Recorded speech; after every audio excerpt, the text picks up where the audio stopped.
Bismillahirrahmanirrahim. Assalamualaikum warahmatullahi wabarakatuh. Apa kabar saudara-saudaraku? Mudah-mudahan kita semua dalam keadaan sehat walafiat dan selalu dalam lindungan Allah Subhanahu wa taala. Jika ada yang sakit, kita doakan semoga cepat sembuh. Amin ya Allah ya rabbal alamin. Baiklah, pada kesempatan kali ini saya ingin membahas tentang materi pelajaran kelas 9 semester 2, yaitu KD 3.6 dan 4.6, yaitu pada pertemuan yang kedua, yaitu tentang kekongruenan dua segitiga. Oke, langsung saja ya. Kata kuncinya masih sama, yaitu kongruen, faktor skala, dan sebangun. KD-nya yaitu 3.6 dan 4.6. Silahkan dibaca lagi. Kemudian kita ingat kembali, dua bangun adalah kongruen jika memenuhi dua syarat, yaitu satu, sudut-sudut yang bersesuaian sama besar. Yang kedua, sisi-sisi yang bersesuaian sama panjang. Oke, kita ingat kembali, ini tentang kita punya dua trapesium yang kongruen. Mungkin kalau secara kasat mata kelihatan tidak sama, namun kalau kita jiplak ini sama, karena satu posisi tidur, satunya posisinya berdiri ya, sehingga mata kita tertipu padahal ini sama. Oke, sekarang perhatikan untuk sisi yang bersesuaian. Siapa? AB dengan LM, jangan yang bawah dengan yang bawah karena posisinya tidak sama, kecuali KLM ini kita tidurkan posisinya seperti kayak yang ABCD ya, baru bawah, nanti bawah dengan bawah ya, ingat kembali. Kemudian siapa lagi? Ya, BC dengan MN. Kemudian siapa lagi? Ya, CD dengan N. Kemudian siapa lagi sisi yang bersesuaiannya? AD dengan KL atau L. K nyebutkannya boleh KL, boleh LK, sama ya. Kemudian sudutnya sekarang perhatikan sudut yang bersesuaian. Sudut A dengan sudut L, sudut B dengan sudut M, sudut C dengan sudut N, sudut D dengan sudut K. Oke, seperti itu. Nah, sekarang ingat kembali, ini masih pelajaran di kelas 7 ya. Nah, bahwa apa? Jumlah sudut dalam segitiga adalah 180 derajat. Jadi sudut A ditambah sudut B ditambah sudut C, nilainya adalah 180 derajat. Dan kita ingat kembali pelajaran kelas 7 juga ya. Ini tentang segitiga, masih tentang sisi-sisinya ya. Nah, kita ambilkan contohnya misalnya sini, AB-nya 5, BC-nya 3, AC-nya adalah 7. Nah, ini bisa kita gambar atau segitiga ini ada. Kenapa?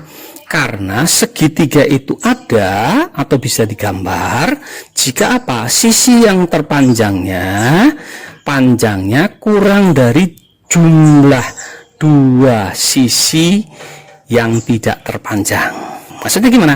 Oh, 7 itu kurang dari 5 tambah 3. 5 tambah 3 adalah 8. Oh, berarti 7. Berarti masih bisa digambar. Bagaimana kalau sama? Kalau sama nanti akan berimpit, tidak ada segitiganya. Kalau kurang, cingkrang, tidak ketemu. Oke. Nah, sekarang menggambar segitiga. Ingat kembali, supaya kita ingat kembali tentang menggambar segitiga, supaya paham ya.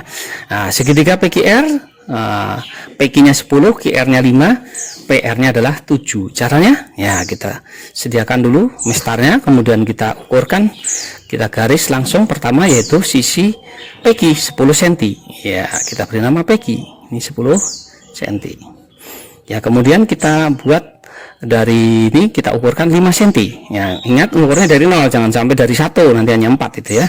Kemudian taruh jarumnya pada Q, kemudian jangkakan di atasnya. Nah, demikian. Oke. Kemudian ukurkan 7, taruh jarumnya di P, jangkakan. Ya, seperti ini. Nah, maka titik ini pertemuannya adalah namanya titik R. Nah, kita hubungkan QR yaitu 5 cm, kemudian PR 7 cm. Maka kita sudah menggambarkan segitiga PQR ya. Oke. Sekarang perhatikan, khusus untuk dua segitiga yang kongruen. Segitiga yang kongruen ini istimewa untuk segitiga ya. Kalau bangun lain sisi-sisi yang bersesuaian sama panjang belum tentu kongruen. Tapi kalau dua segitiga, jika sisi-sisi yang bersesuaian sama panjang, maka segitiga itu pasti sama sudut. Nah, kalau begitu Kalau ketiga sisi yang bersesuaian sama panjang, maka dua segitiga adalah kongruen. Jadi segitiga ini sangat istimewa karena ketiga sisi bersesuaian sama panjang, kongruen. Iya. Lihat di sini tandanya. Gambarnya ada coretan 1, coret 2, coret 3. Iya. Nah, ketiga sisi yang bersesuaian sama panjang. Ya, atau kita bisa mengingatnya dengan jembatan ingat, yaitu sisi atau SSS. Ya, S3. Yang pertama. Yang kedua. Nah, lihat dari gambarnya. Apa? Dua sisi bersesuaian sama panjang dan satu sudut apitnya. Ya, sudut yang dibentuk oleh dua sisi itu namanya sudut apit. Maka menyebutkannya adalah sisi sudut si atau SDS. Sekarang yang ketiga. Ya, yang ketiga, lihat dari gambarnya berarti ada dua sudut, satu sisi. Nah, berarti apa itu? Dua sudut bersesuaian sama besar dan sisi yang menghubungkan kedua sudut sama panjang, atau dua sisi sekutunya. Boleh kita menggunakan kata dua sisi sekutunya karena itu milik dari dua sudut itu, namanya sisi sekutu. Untuk memudahkan mengingatnya, yaitu siapa? Lihat dari kiri ke kanan, sudut, sisi, sudut, ya, atau SDS, SD, ya. Untuk yang keempat, yaitu ada dua sudut tapi letaknya seperti itu, kemudian ada satu sisi. Sebenarnya ini bisa kembali ke yang ketiga. Kenapa? Karena jumlah sudut dalam segitiga adalah 180 derajat. Kalau dua sudut yang bagian bawah ini ketahui, maka yang di atasnya juga bisa diketahui. Maka kita bisa kembali, dalilnya adalah dalil yang ketiga. Apa tadi? Sudut, sisi, sudut. Ya, tapi kalau di sini boleh kita cantumkan sebagai tambahan wawasan kita, yaitu sudut-sudut sisi. Boleh, silahkan ya. Sekarang yang kelima. Yang kelima ini khusus untuk segitiga siku. Kalau ada segitiga siku, maka jika salah satu sisi siku-sikunya dan sisi miringnya sama panjang, ya, sisi siku-siku bersesuaian sama panjang, sisi miring bersesuaian sama panjang, maka ini adalah kongruen. Oke, sekarang kita lihat. Nah, ini posisinya seperti ini. Tentang tadi ini hanya mengulang saja untuk sudut bersesuaian, untuk sisi bersesuaian. Di sini gambarnya warnanya sudah disamakan. Untuk sudut dengan warna merah sudah ada, kemudian sisi warna merah juga sudah, sisi warna hijau dan sisi warna biru. Iya, oke. Sekarang kita lihat contohnya. Perhatikan. Iya. Diketahui persegi panjang ABCD dan diagonal AC. Buktikan atau tunjukkan segitiga ABC dan segitiga CDA adalah kongruen. Ya, lambangnya seperti itu. Sama dan sebangun, namanya kongruen. Oke. Sekarang kita lihat alternatif yang pertama. Cara menyelesaikan yang pertama. Perhatikan. Nah, kita lihat berarti panjang AB sama dengan panjang CD. Kenapa panjang AC sama dengan AB sama dengan panjang CD? Karena merupakan sisi sejajar pada persegi panjang itu. Karena sisi sejajar dan berhadapan sama panjang pada persegi panjang itu, maka sama panjang. Oke, sekarang lihat yang kedua. BC sama dengan DA. Kenapa? Masih sama, sisi berhadapan sejajar, maka sama panjang. Oke. Kemudian apa lagi? Oh, AC dengan CA. Ya. Karena AC dengan CA ini milik pada segitiga ABC dan segitiga CDA.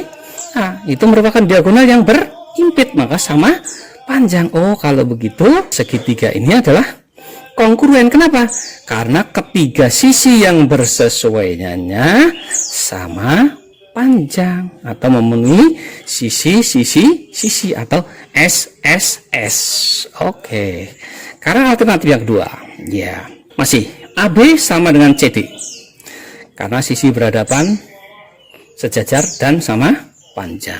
Kemudian apa lagi? Oh, kita lihat dari sudutnya sekarang. Siapa sudutnya?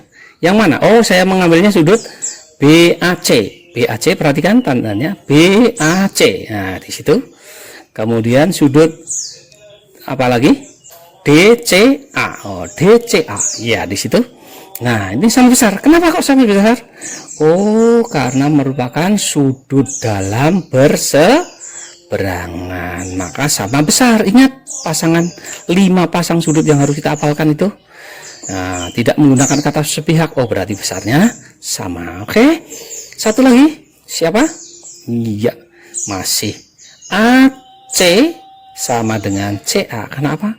Karena tadi ini adalah diagonal yang berimpit, maka sama panjang. Oh, kalau begitu ini kongruen karena memenuhi apa? Iya, memenuhi sisi sudut si. Mungkin yang masih ada alternatif 3, ada 4, ada 5, ada. Silahkan diekspor. Jadi kelima-limanya yang dari segitiga itu bisa kita terapkan, bisa kita buktikan untuk membuktikan bahwa 2 segitiga yang dimaksudkan ini bisa, ya. Oke, sekarang silahkan untuk dicoba latihannya. Diketahui jajar genjang KLMN dan diagonal LN. Ya, buktikan bahwa segitiga KLN dan segitiga MNL kongruen. Oke, selamat mencoba. Saya yakin mudah, tidak ada yang sulit selama kita mau belajar dengan sungguh-sungguh, selama kita serius dalam belajar. Mudah-mudahan Allah selalu memudahkan kita dalam belajar, ya. Jangan lupa dukung terus channel saya ini dengan subscribe, like, komen, dan share. Juga aktifkan tanda lonceng biar kalau ada video baru Anda yang pertama mendapatkan notifikasinya. Terima kasih. Assalamualaikum warahmatullahi wabarakatuh.